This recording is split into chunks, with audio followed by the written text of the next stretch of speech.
uh, apa yang berkembang di media sosial itu tentu akan ditelaah oleh Bawaslu. Kalau di aturan KPU kan sudah disediakan dan itu sempat sebenarnya kan relatif tidak mengalami perubahan ya. Di pemilu 2024 lalu juga situasi semacam ini juga hampir mirip gitu. Tapi kan tidak dilakukan. Nah, sekarang tentu apa yang berkembang di media sosial itu tentu akan ditelaah oleh Bawaslu. Kami itu juga rencananya tanggal 14 sampai 16 juga lakukan rapimnas antara pimpinan KPU RI dan juga di tingkat provinsi dengan pimpinan Bawaslu RI dan juga Bawaslu provinsi. Pembahasannya terkait apa?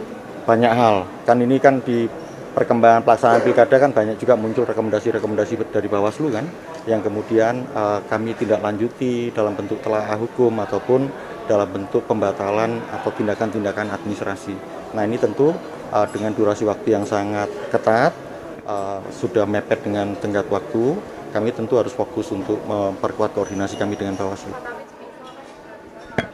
Tapi sebenarnya dari KPU sendiri menyarankannya bagaimana gitu? Apakah sebagai orang nomor satu di Indonesia atau para pemerintah lain bisa cawe-cawe gitu dalam? Gini, kalau KPU kan tidak punya opini untuk itu. Kami tidak beropini. Yang jelas KPU sudah menyiapkan perangkat aturan, dalam hal ini peraturan KPU tentang kampanye di pemilihan kepala daerah di situ.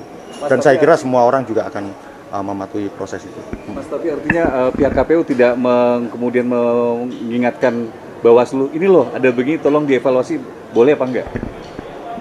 Kalau KPU itu justru yang diingatkan oleh KPU kapan tenggat waktu peraturan-peraturan KPU harus terselesaikan di situ. Kalau soal kewenangan bagaimana kemudian melakukan penegakan hukum, bagaimana kemudian mekanisme penanganan pelanggaran atau dugaan penanganan pelanggaran itu sepenuhnya mandat undang-undang memang ada di lembaga pengawas pemilu.